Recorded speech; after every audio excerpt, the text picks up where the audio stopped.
key, and it's great to just come off the conversation that we just had. That there is history is something that's extremely important, and when we're talking about hip hop history, we're not just going down the dates. It's not just the timeline. And okay, you had Sugar Hill in '79, and you had Kool Herc on August 11, '73. That's great, but in order to tell the history, you have to then, what was the social, economical, and political and spiritual impact of the construction of the Cross Bronx Expressway?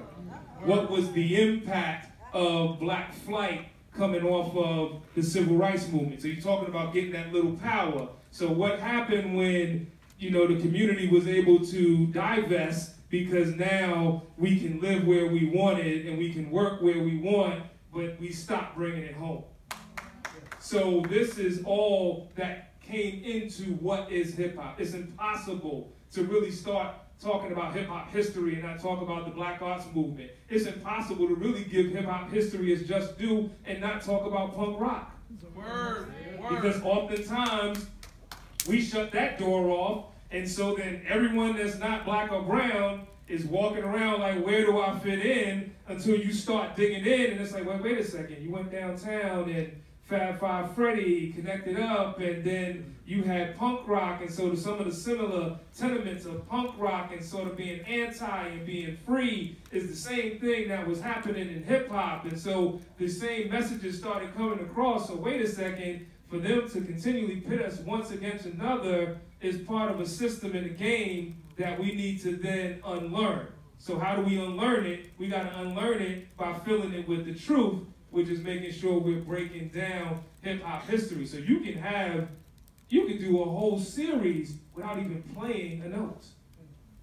And then it will allow them to see it as that extension of. So then the challenge becomes, like really quick, you go see Straight Outta Compton, and then you see the scenes where they're being brutalized by the police. And so then you have the young people today realizing like, whoa, so now when you're talking to me about it, you're talking to me about it from a first-person narrative, because when you were my age, they had you face down on the concrete. So now we can talk about solutions together. So now you're not the old person, you're actually the elder, because now you were willing to show me your scars. Word. And when we talk about history also, I think this came up in the chat, it's also tracing the history. So, you talk about 79 forward, and not doing that. If we go like 50s, 60s forward, not doing that. Like hip hop is the hip hop was hip hop before we knew the name of hip hop. Word. You know what I mean? Hip hop was West African talking drums gathered in circles, beating to rhythms to be able to escape oppression. There was no word for cipher. You know what I mean? Like we wasn't saying bars, but folks were using that rhythm to be able to escape their oppression. So hip-hop goes back to slave ships, it goes back to the continent, it goes back to slaves and quarters trying to gather together and beat on pots and pans. So we found the word hip-hop just as a way to be able to name something we've already known. And so when we talk about history, we got to be able to understand all those aspects of history as well. And in an age-old adage, if you don't know your history, you're what? You're doomed to repeat it. And that connects back to an easier path, because if the elders turn themselves into old people, then they can't share the history. And if they can't share the history, you find a new generation replicating the same processes. But ain't nobody trying to listen to you because you whack.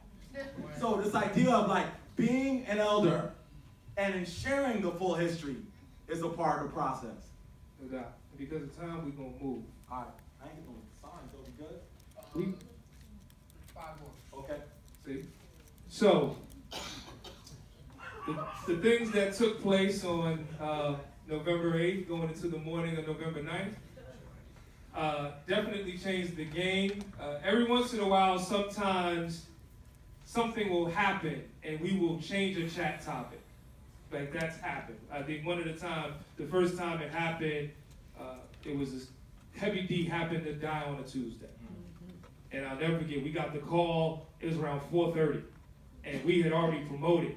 And it's like, yo, Emil, we got to change. I don't care what you're doing, we need a new image. We got to represent him. You know Emil be tight, because he works like 8, 10 hours to get the perfect image, and then we be like, yo, life happens. But ain't that what happens to you when you're doing your lesson? Yep. You got the perfect lesson, and you ready to go teach it because you're so invested in what you designed, but the kids are somewhere else, what you gonna do? You better throw that lesson plan out the window. And so I'm just like learning now. Yeah, sometimes our process is the process of constructing the lesson. Exactly. So here was how does hip-hop educators respond to what's going on in America? And so you have all of this, and what was really key, and there was another chat that we actually had before this that was just focusing on us, because most of our students are not old enough to vote. So before we started talking about how we were going to engage them, we really had a chat on how we're going to heal, because people were upset and there was a lot going on. And this was one of those things, like Guru was talking about earlier, that we didn't put this chat up where we had the answer. There's sometimes we'll have a chat where we're sharing prior knowledge and things that we know, but this was one of those, we'll just start retweeting and liking the gems that come up because we just know enough to know that we need to create the space. And so there are some times where, as moderators, there is some level of expertise, but then there's sometimes, like, listen, we all human, we all hurt, we all trying to raise our families, we trying to live this thing called life, we trying to be righteous, we trying to look up and see some semblance of our spirituality, and right now, everything that I used to put my faith in is being rocked. And so whatever your bridge over your troubled water is, I need you to share it, whatever your bridge is, because right now, not only is the waters rocking, the boat shaking, I saw a hole in it, but we know we can't sink. Because if we stop, then they win. So, yeah, ain't much to say for that. I just want to reiterate that piece. I always bring everything back to the classroom. Like, they be like, yo, Chris, you want to chat? Like, I've had times where folks have texted me, like, yo, the chat topic is up, but we don't see you. I'm like, bro, I'm reading the tweets, like, because I don't know. Like, I shared 2 things. That's the extent of my knowledge on those 2 things. So I'm just trying to learn from people. You know what I mean? It's like, sometimes you got to do the Kendrick and just be humble and sit down. You know what I mean? And just reshare or not even retweet. Because sometimes you might not even know you want to retweet. Like, sometimes I'm sharing stuff and I'm hype about it, but I'm not quite sure if I want to co-sign it. And my retweet is kind of like a co-sign. So I'm going to be on the chat, but I'm just watching. And sometimes the folks who hit me up like, yo, I was on Hiphoped last night. And I'm like, yo, I didn't see you share anything. And I'm like, I get it. Sometimes you just want to watch. You know what I mean? You just want to learn. And that's okay too. You know what I mean? And then, just speaking about the trauma issue, for those of y'all who got for white folks, you know, I got a promo like a rapper. For those of y'all who have for white folks, there's a chapter, you don't have it? There's some outside. But for white folks, I write about these traumas, right? And about like PTSDs, and I name a couple of them, and one of them in particular around this era, and I really think is a real thing, is that post-stress disorder. It's a real phenomenon. Like, literally, people were sad, like depressed, like not wanting to wake up. Like, I'm not going on Twitter because he might get retweeted. And we only got 1 minute. So, look, let me just close. I'm just close because this thing, am I doing my closing now? I'm gonna do my closing. My fault. let's do it. Yeah, Let's hit look, go ahead. Look, y'all. The reason why we had this conference. So hold up. I need you to do your closing with a different image. Okay. So let's do something. Let's do that. Let's do that. Okay. Right. So now Look, we can close. Yeah. Look, the reason why we do this work is simply because we are all collectively tired of working in isolation. Word. Right? We need to support each other. We need to love on each other. Hip-hop Ed, we're trying to construct a brand, but not a brand emptily, a brand around professors, teachers, advocates, psychologists, students, together in unison saying, we want to redefine what education look like. That's why this is. And we just want y'all, we just looking for soldiers for the army. Like, we're not trying to get anything out of y'all. We just want us to all be down to envision this thing differently. And every week, I'm just re-inspired by the folks who just be like, off the love, I'll come through. So where's Courtney at?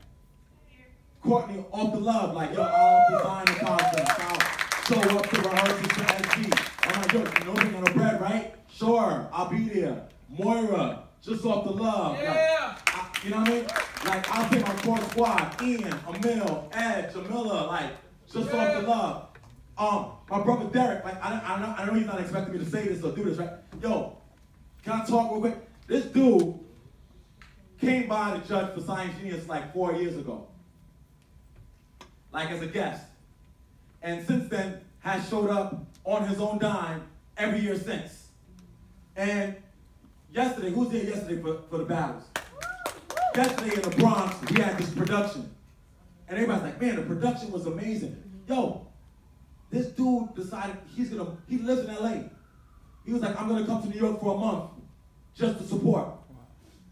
And I'm like, yo, we might need something for the kids to it. And like, no questions asked. The kids got outfits, the kids got lights. Y'all saw them lights? Y'all seen Science News before? I ain't never had no lights. You know what I mean? I ain't have no band. It was here. On this stage. We was sprinkled across. I was like, yo, do we got an extra $100 for glow sticks? Glow sticks was dope though, don't fake. I'm saying this. What he exemplifies, what you exemplify, giving up your Saturday, right? For sitting here all day to hear us is what we need. We do not need new curriculum. We do not need new standards. We do not need people to open schools in the communities that don't care about our community. We don't need a politician's cosign. I'll keep it a buck. We don't need no major grant from somebody who doesn't want us to do the work anyway, but it's just using that to put a feather in their own cap. All we need is us. And us together with an understanding that our culture is the key to our emancipation can transform your education. And if y'all believe that, like I believe that, just keep rocking. I'm losing my words, it's cracking right now. Just keep rocking. On Hiphoped website, hiphoped.com, we are trying to cover all the strands. We got Hip Hop Ed STEM. We got Hip Hop Ed Literacy. We got Hip Hop Ed Therapy. We got Hip Hop Ed Youth Development. And you can get down whatever strands you want. I'm just saying, let's change the world, dog. Yes. Like, yes. If you hate the way your school, look, if you hate it, I'm sorry. Look, I want us to understand the severity of the stakes of where we are right now. Yes. Like, you know, when we hear and we're talking and it's all love, it feels like, yo, we are under severe, deliberate attack. There are folks who are saying right now, close on the schools in the hood, fund all the other ones. And we know that if we close on the schools in the hood and fund the other ones, our students will be the minority, their voices are not going to be heard, their history is not going to be represented, their culture is going to be absent, and that is going to kill their souls. We know that. And if we're in an era where from the top all the way down, they're doing violence on young people and doing violence on ourselves, we can no longer say, well, let's just keep going. There's got to be a point where we say, nah, we ready to, like, me, I'm ready to die for this work. Do y'all understand what I mean? It means that if I decide to keep doing hip-hop ed work, Dr. Emdin, we're not quite sure if the direction you're going in, being that you're a science educator, makes the most sense for you if you're seeking tenure. Word, well, F you. Yes. Because I'm here to be able to push the work for my people. Yes. And at some point, we got to sacrifice our comfort to get the work done. But let me say this too. If you do the right work, all that other stuff comes. And you've got to believe that. You got to believe that the temporary sacrifice to do what's right to do will at the end ensure the world cannot, look, God don't work that way. I ain't even preach this morning. But God don't work that way. If you sacrifice your comfort to make sure someone other than you has a better life and opportunity than you had, you will always be okay. And if you don't believe that, then you don't believe in this work. See, one thing I found in my work is, you know, I met Tim online before we became brothers. And I get in a conversation with Tim, and Tim starts saying, well, you know, I'm a preacher. And I was like, ooh, that's coincidence.